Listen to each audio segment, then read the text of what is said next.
mensagem que eu tenho para trazer para vocês nessa noite não é diretamente sobre ministério pastoral, mas é uma mensagem que não deixa de apresentar para nós um exemplo vivo na Bíblia do que de fato o ministério pastoral exige na coragem e na ousadia do seu exercício nesse mundo. Isso porque nessa noite nós estaremos pensando sobre a vida de João Batista, e eu queria convidar vocês para examinarmos um pouco a coragem, a ousadia e a intrepidez de João Batista no Evangelho de Mateus, capítulo 3, do versículo 1 até o versículo 6, onde iremos nessa noite meditar sobre a vida e a mensagem de João Batista. Mateus 3, do versículo 1 em diante, o nosso texto bíblico diz isso: naqueles dias apareceu João Batista pregando no deserto da Judéia. Ele dizia: arrependam-se, porque está próximo o reino dos céus. Pois é a João que se refere o que foi dito por meio do profeta Isaías: voz do que clama no deserto, preparem o caminho do Senhor, endireitem as suas veredas. João usava uma roupa feita de pelos de camelo e um cinto de couro. O seu alimento eram gafanhotos e mel silvestre. Então os moradores de Jerusalém, de toda a Judéia e de toda a região em volta do Jordão, iam até onde ele estava, e confessando os seus pecados, eram batizados por ele no rio Jordão. Que Deus assim aplique essa porção da palavra dele em nossos corações. Quando nós andamos pelas ruas da cidade, nós vemos, como diz Charles, os papeizinhos, as bandeirinhas, os balões, os enfeites espalhados pelas praças, pelos postes, pelos prédios, e nós já começamos a sentir a presença daquele período do ano que nós denominamos como período junino, né? O famoso São João, uma comemoração, por sinal, muito forte no calendário de muitos, especialmente aqui no nosso interior. Tenho certeza que até mesmo vocês que são crentes carregam lembranças, por exemplo, da infância, de como esse período do ano era empolgante. Eu lembro da garotada ir lá na serraria de papai, lá na Travessa Tiradentes, pegar bagaço de pó de serraria para jogar na fogueira, e eu ficava empolgado com aquilo, saía na bicicleta, e com certeza você carrega uma memória de interação com esse período, sabe? A fogueira, o parque chegando na cidade, as comidas ou festas, danças, roupas, eventos e por aí vai. Por mais que a gente reconheça o aspecto cultural desse período, expresso no milho, na pamonha, na canjica, nas roupas, nas comidas típicas, a gente não pode subestimar também que esse período ele traz consigo um aspecto que é espiritual. E um aspecto espiritual que muitas vezes se apresenta de forma bastante negativa. É aquele período do ano, por exemplo, onde as pessoas começam a alimentar diferentes superstições no coração que não têm absolutamente nada a ver com aquilo que está na palavra. A ideia de que quem passa por cima de uma fogueira ou acende uma fogueira vai ser abençoada de modo a atrair sorte para si e afastar os espíritos malignos com essa fogueira e coisas desse tipo.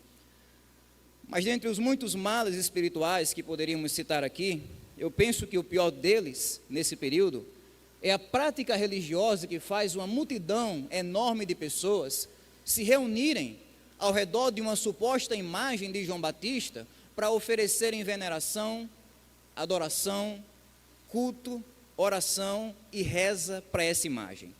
Uma prática que se enquadra perfeitamente naquilo que a Bíblia condena como idolatria.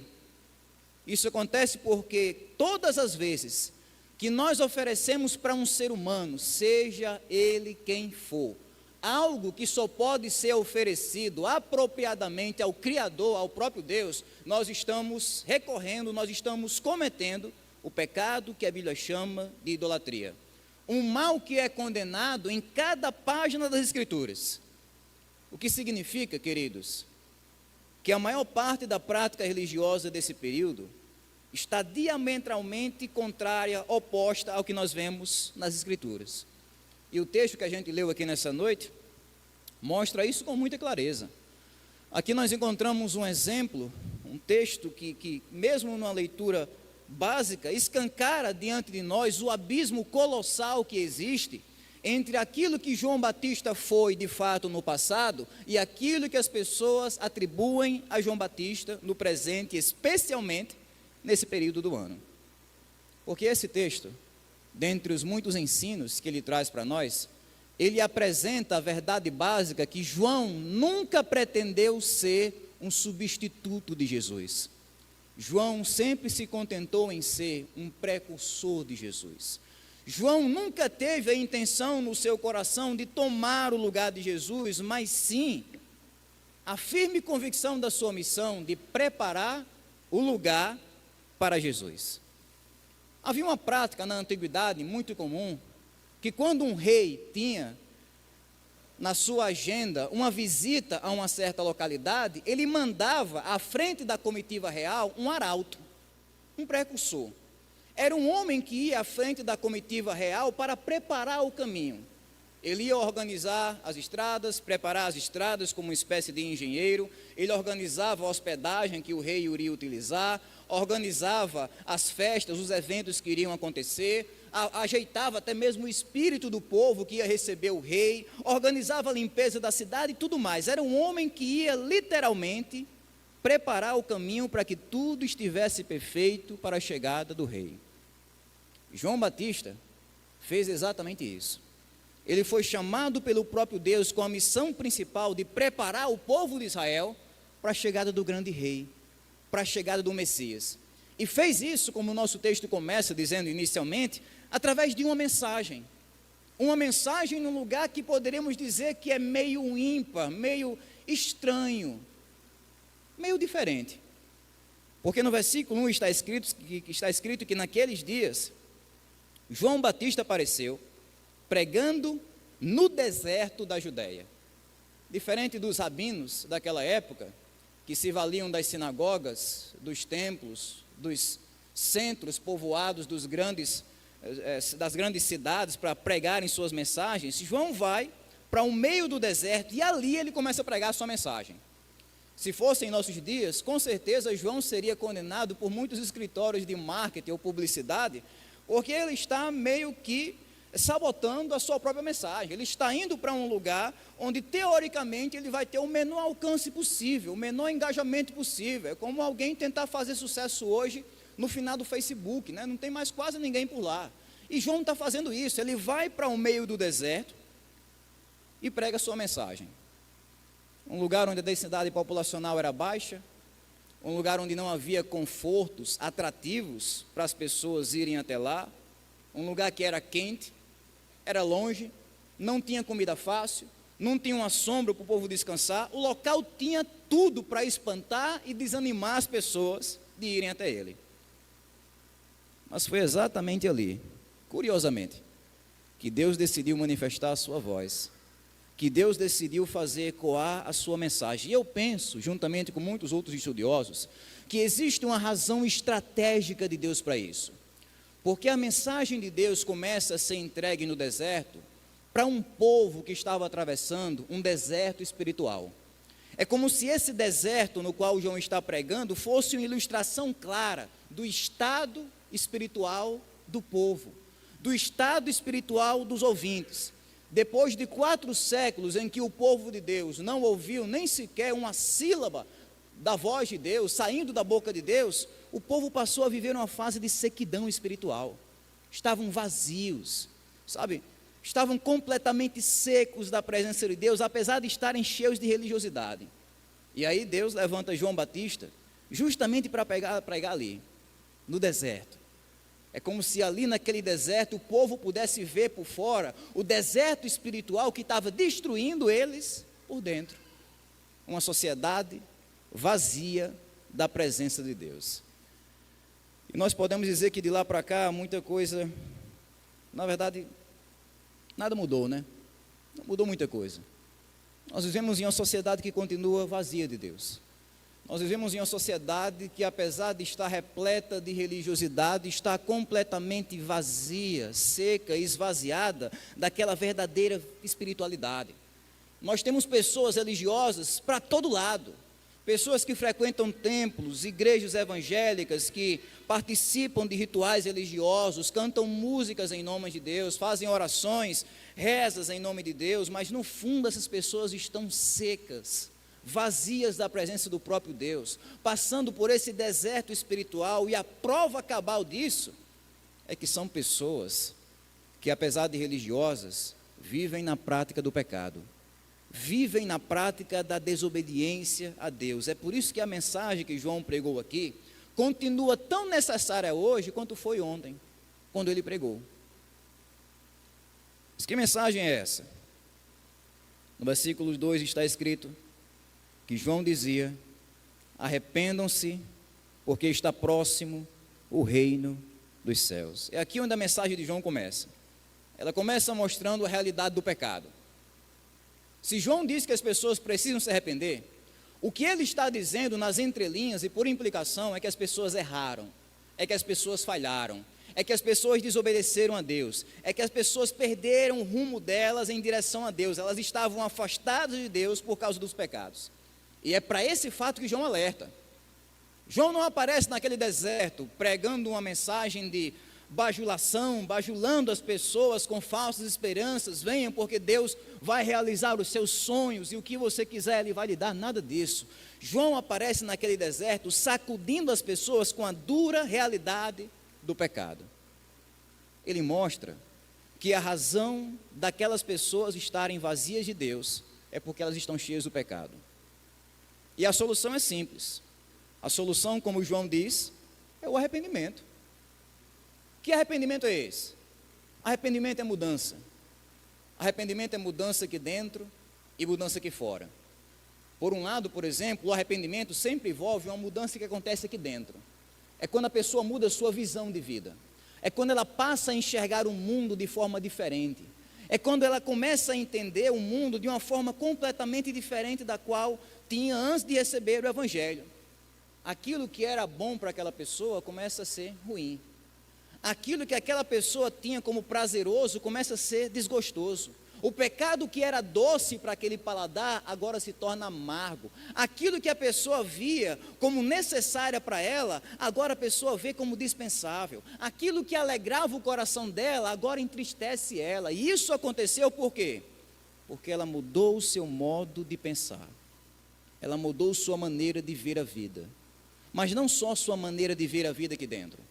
O arrependimento, por outro lado, sempre envolve também a mudança da pessoa viver sua vida. É uma mudança de comportamento, é uma mudança de conduta, é uma mudança de atitude, é uma mudança de ação. Essa pessoa passa por uma transformação radical que torna ela completamente irreconhecível. Uma reviravolta no seu estilo de vida que faz com que aquela pessoa seja completamente mudada. Aqueles vícios que pareciam normais para ela, agora começam a serem derrubados. Aquelas práticas, aquele palavreado, aquela maneira de se conduzir, pecaminosa, suja, irreverente para com Deus, agora começa a ser mudada pela presença e pelo Espírito Santo de Deus. Isso é que a Bíblia chama de arrependimento. O resultado do arrependimento, João diz, é a nossa entrada no reino dos céus.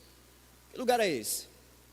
O reino dos céus, biblicamente falando, é o lugar onde as pessoas são controladas por Deus. Não é um lugar físico, não é um lugar material, é ali perto do Japão, da China, dos Estados, não. É um campo espiritual no qual aquelas pessoas que se arrependem dos pecados e confiam em Jesus, elas vivem, existem, se comportam, respiram, agem.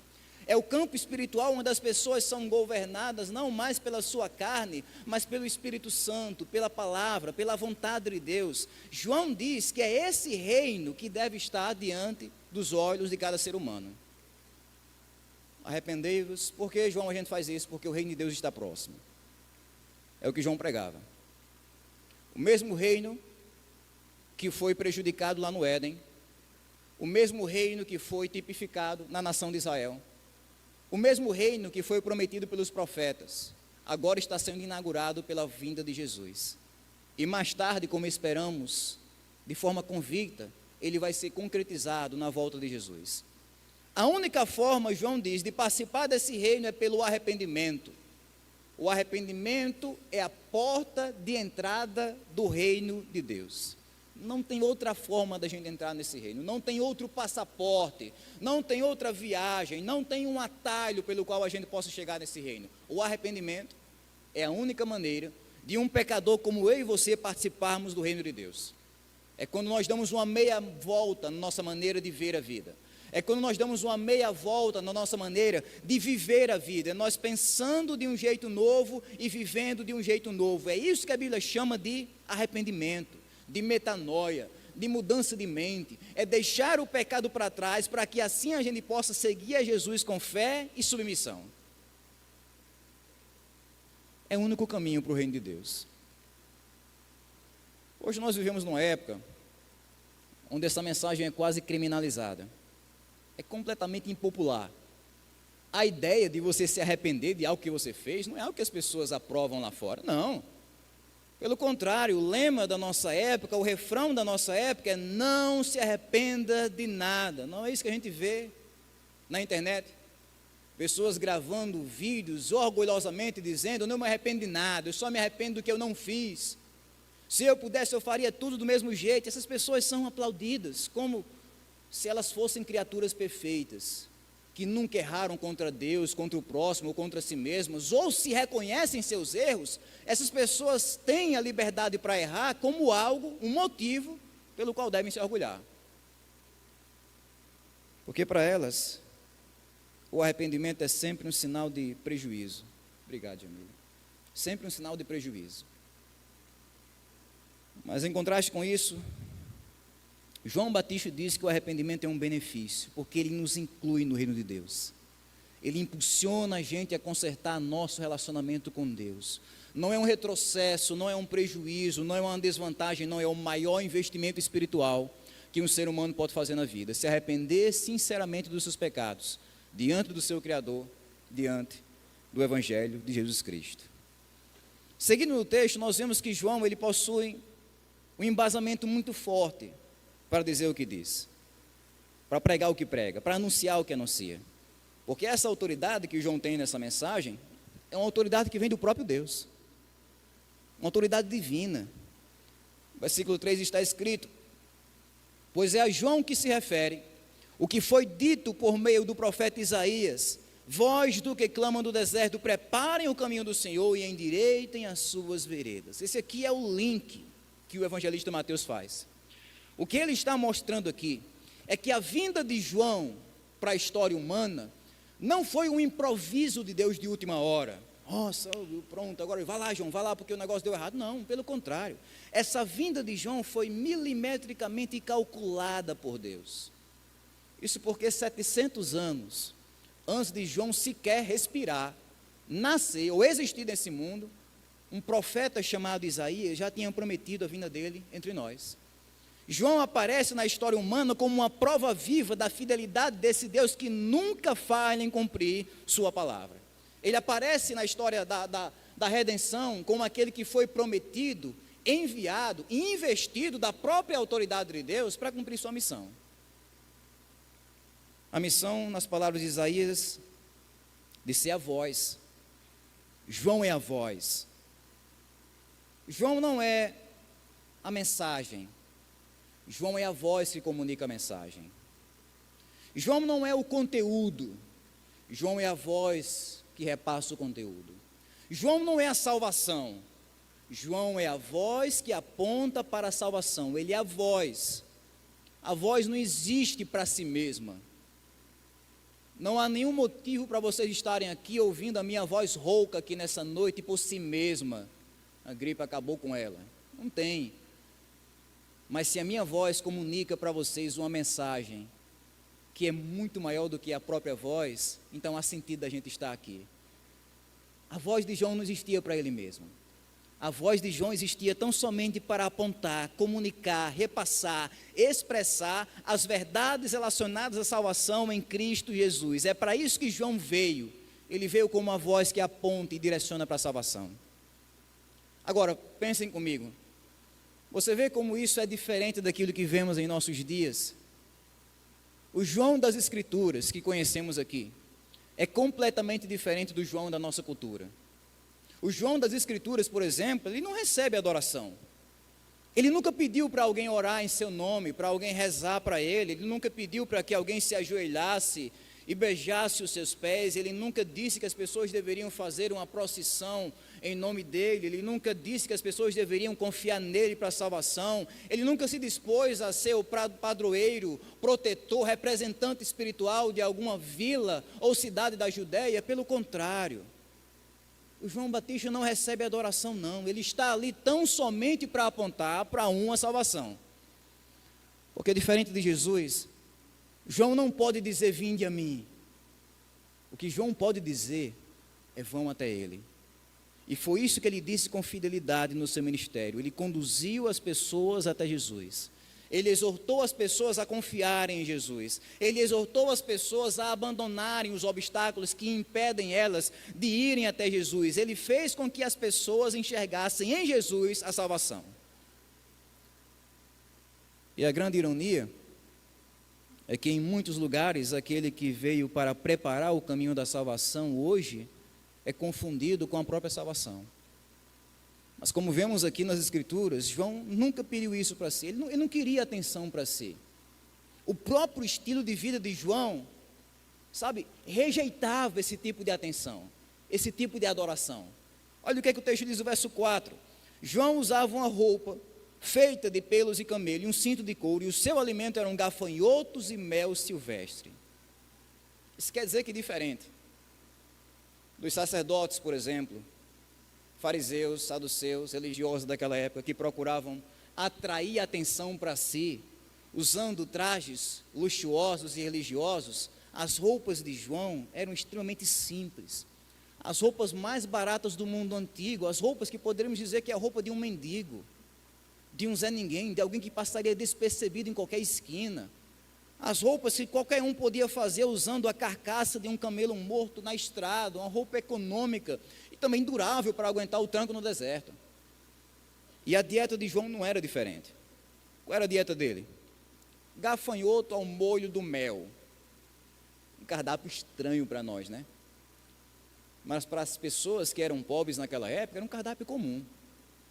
Quando a fome apertava e o dinheiro faltava, o indivíduo ia até o deserto, começava a procurar nas rochas, nas fendas das rochas, levava, claro, umas surras de abelhas, mas conseguia o que almoçar, o que merendar, o que jantar.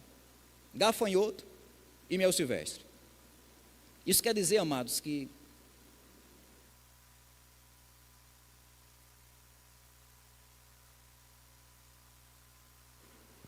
eu pensei que a voz ia falhar, mas o microfone falhou antes. Enquanto muitos ao seu redor estavam de terno e gravata, nos banquetes gourmets dessa vida, procurando granjear, alcançar, conquistar para si algum tipo de status, prestígio, reconhecimento e aplauso, João se vestia e se alimentava de forma extremamente simples. É como se ele estivesse pregando para nós, nesse estilo de vida abnegado, que ele não se importa consigo mesmo, ele se importa apenas com Jesus. Ele está tão absolvido pela sua missão celestial de anunciar Jesus, que ele não está nem ligando para os confortos dessa vida, porque ele não está ali para chamar a atenção para si, ele está ali para chamar a atenção das pessoas para Jesus. Anunciar a salvação de Jesus, com sua voz e com sua vida. E o impacto disso foi enorme, né? O texto diz que João Batista atraía multidões. No versículo 5 está escrito: então os moradores de Jerusalém, de toda a Judéia e toda a região em volta do Jordão, iam até onde ele estava. Vejam, aqui é outra grande ironia do nosso texto. Por mais que João estivesse num deserto, nada atrativo, usando uma roupa nada chamativa, pregando uma mensagem dura de arrependimento, nada atrativa, o efeito foi oposto. Multidões iam até João Batista para ouvir sua mensagem. Boa parte disso se deu, claro, porque o povo estava 400 anos sem ouvir um pio de Deus. 400 anos, nenhum profeta foi levantado. De repente, abruptamente, do nada, surge um profeta pregando a mensagem de Deus no deserto. Até que o silêncio de Deus foi quebrado através de João, aquele que é o maior profeta do Antigo Testamento. aquele que é o último profeta do Antigo Testamento, aquele que teve o privilégio não só de anunciar Jesus e morrer esperando, não, aquele que teve o privilégio de apresentar Jesus para o povo. Esse é o homem do qual nós estamos falando todos esses milênios. Esse é o Cordeiro de Deus que tira o pecado do mundo, e o resultado disso não foi outro. Uma multidão de pessoas saindo das suas rotinas, interrompendo seus trabalhos e indo até João Batista. Uns iam por mera curiosidade, outros, claro, iam com sinceridade de coração. Esses que iam além da curiosidade, faziam duas coisas diante da mensagem de João. Já é 9 horas, mas hoje é o dia do pastor, viu? Então o pastor pode pregar até 9 da manhã, diz a lenda. Primeiro, essas pessoas confessavam seus pecados. Isso aqui é um passo crucial no verdadeiro arrependimento. O arrependimento que João estava anunciando exigia isso, confissão. A ideia, muito provavelmente, é que essas pessoas confessavam o pecado em voz alta. A ideia de, olha, eu menti para fulano, eu roubei de Beltrano, eu fiz esse mal, eu fui orgulhoso na minha casa. A ideia de confessar mesmo em voz alta, mas não importa tanto o tom, a altura da voz. O que importa é que essas pessoas faziam isso, muitas delas, claro, de coração. Porque a confissão não é um ato de audição, é um ato de coração. Não depende de alguém ouvir, depende da pessoa agir, dela confessar. Sabe o que significa confessar? Significa dizer a mesma coisa. É quando o nosso coração diz a mesma coisa que Deus diz sobre o pecado. É quando a gente enxerga o pecado como Deus enxerga. É quando a gente concorda com Deus sobre o pecado. É quando a gente sente o ódio que Deus tem contra o pecado no nosso coração. É quando a gente vê o pecado como um prejuízo, como uma desgraça, como uma desvantagem, como uma maldição para as nossas vidas. É quando a gente para de tratar o pecado como um remédio e começa a admitir que o pecado é um veneno. Isso é confessar. É Deus dizer o pecado é mau e a gente dizer é verdade. É verdade. É Deus dizer o pecado destrói você, destrói sua família, destrói sua eternidade, e a gente dizer é verdade, eu concordo, Deus. Isso é confessar. É a voz do nosso coração reconhecendo a podridão do pecado. Era o que essas pessoas estavam fazendo. Elas não estavam escondendo seus pecados. João, eu vim aqui, mas eu tenho só uns pecadinhos, sim? Não. Elas não estavam justificando os seus pecados. Olha, João, mas é porque aconteceu isso e eu tive que pecar. Não. Elas não estavam maquiando os seus pecados. João, eu pequei, mas eu tenho essa religiosidade, eu li as escrituras, a Torá, e eu cumpri essa regra na sinagoga. Não. Elas estavam confessando os seus pecados, admitindo abertamente os seus pecados. E na sequência disso, o texto diz que elas eram batizadas por ele no Rio Jordão. E aqui nós vemos a prática que eternizou João como o Batista, né? Batista não é o sobrenome de João, é um título que foi dado a Jesus, especialmente por causa da sua prática de batizar pessoas. A mesma prática, mais tarde, que vai caracterizar o povo batista, nós como batistas. O que chamaram a gente de batista no início? Porque a gente batizava pessoas, né? Batizava pessoas. No caso de João aqui, era o que ele fazia, ele batizava, ele mergulhava as pessoas. O batismo, por si só, não era uma novidade, um negócio inédito assim, que o povo nunca tinha visto, pelo contrário. Eles eram acostumados com essa prática do batismo. Havia naquela época, por exemplo, o batismo dos prosélitos. Quando um gentio que não fazia parte da comunidade de Israel, ele queria ingressar na religião judaica, ele passava por esse batismo. Era um rito de purificação, de transformação. Aquele gentio, que era tido como impuro, sujo, imundo, era batizado, purificado e passava a fazer parte do povo de Deus. Então esse batismo de João era comum. Mas a novidade do batismo de João, sabe qual é? É que ele está batizando judeus. Ele não está batizando gentios, ele está batizando aqui primordialmente judeus. E isso era algo novo, para ser mais preciso, era algo escandaloso para aquela sociedade. João Batista aparece tratando um judeu como se ele fosse gentio, dizendo que eu, judeu, descendente de Abraão, herdeiro das promessas, conhecedor da Torá, tenho que me batizar. Isso era novo, isso era inadmissível, e era o que João estava anunciando.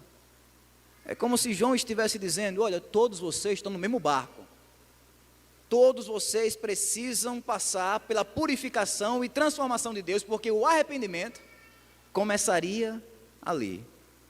Quando aqueles judeus abandonassem a confiança na sua religiosidade, para admitirem a própria indignidade deles de entrarem no reino, de fazerem parte do reino do Senhor. Foi por isso que o batismo de João foi tão provocante, né? Aqui se inicia uma perseguição contra João Batista, que vai terminar com a cabeça dele num prato. Era provocante, era impactante, porque o batismo de João não exigia só esse banho do corpo, exigia um banho da alma. Um banho da alma nas águas do arrependimento, um sincero reconhecimento do pecado e um abandono resoluto dos mesmos, tanto dos gentios como também dos judeus. Porque, como João demonstra aqui para nós, amados, o arrependimento é uma necessidade universal, não é só para uns, é para todos. Quer você seja religioso ou ateu, quer você esteja em liberdade ou esteja numa prisão, quer você tenha muito dinheiro, muito estudo, pouco estudo, ou muito reconhecimento, pouco reconhecimento, cada pessoa desse mundo precisa se arrepender diante de Deus. Foi o que Jesus vai dizer, ou foi dizer mais tarde em Lucas 13, se vocês não se arrependerem, vocês vão perecer. Se arrepender, gente. Todos nós precisamos disso. Um arrependimento verdadeiro, um arrependimento sincero. Aquele arrependimento que faz a pessoa reconhecer que é pecadora aos olhos de Deus. Aquele arrependimento que leva a pessoa não só a admitir seus pecados, eu sou pecador, não, mas se entristecer, sinceramente, pelos seus pecados. Se ficar cabisbaixo, triste e contrito por causa dos seus pecados. Aquele arrependimento que faz a pessoa, inclusive, abandonar o pecado, porque não é só aqui dentro, é aqui fora. A mudança no estilo de vida da pessoa, é essa mensagem que João pregou. Arrependimento, uma mensagem que continua tão válida hoje, como foi no dia em que saiu dos lábios de João Batista, porque todos nós precisamos de arrependimento.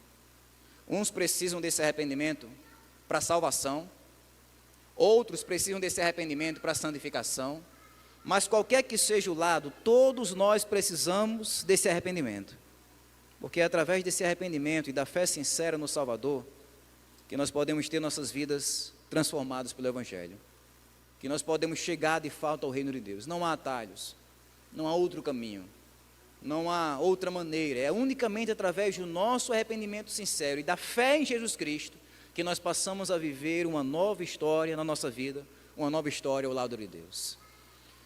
Então a voz de Deus, amados, para o seu coração e o meu coração nessa noite, é que devemos se arrepender, devemos deixar o pecado de lado, devemos endireitar o nosso caminho, devemos tirar os entulhos, tirar os obstáculos. O que é que tem impedido você de ir para Deus? Talvez o Espírito Santo esteja alertando agora mesmo, sabe, aquela parte da sua vida que você olha para ela e diz, por isso eu não vou agora, por isso eu não quero agora o Evangelho. O que é que tem impedido, qual tem sido o obstáculo no seu caminho para a chegada do Salvador na sua vida? A mensagem que João Batista, como representante de Deus, traz a nós é essa: devemos remover os obstáculos, remover os entulhos. Essa é a verdadeira mensagem que João traz, é a mensagem do arrependimento. Não se trata de dançar diante de uma fogueira, se trata da gente se ajoelhar diante de uma cruz. Não se trata da gente viver um momento de festividade cultural, mas da gente viver um arrependimento sincero que resulta na santidade contínua da vida. Não é só a gente estar prestando algum tipo de adoração superficial ou até falsa adoração, não, mas é a gente viver uma verdadeira conversão diante de Deus. Uma conversão, inclusive, que resulta numa fé sincera em Jesus, que faz a alma abraçar aquilo que João anunciou em João 1,19. Jesus é o Cordeiro de Deus, que tira o pecado do mundo. Esse é o convite que a gente queria deixar para cada coração aqui nessa noite. Se você já é crente, se arrependa ainda mais, porque é através do crescimento nesse arrependimento que o governo de Deus, o controle de Deus vai se tornando cada vez mais abrangente na sua vida.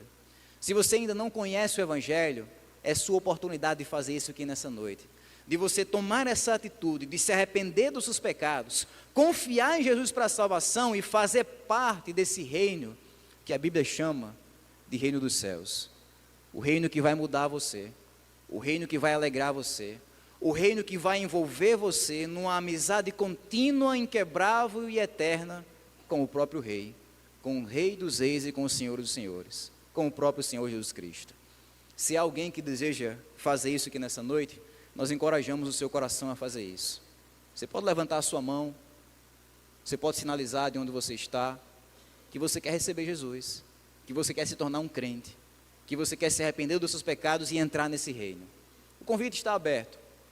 Deixamos claro sempre o convite para que qualquer pessoa que queira fazer isso, mais individualmente, procure qualquer irmão, procure os pastores depois do culto, e com certeza a gente vai ter muita alegria de estar orando pela sua vida e encaminhando você para mais perto do nosso Salvador, do nosso Senhor Jesus Cristo. Amém, queridos? Que Deus assim nos abençoe, em nome de Jesus.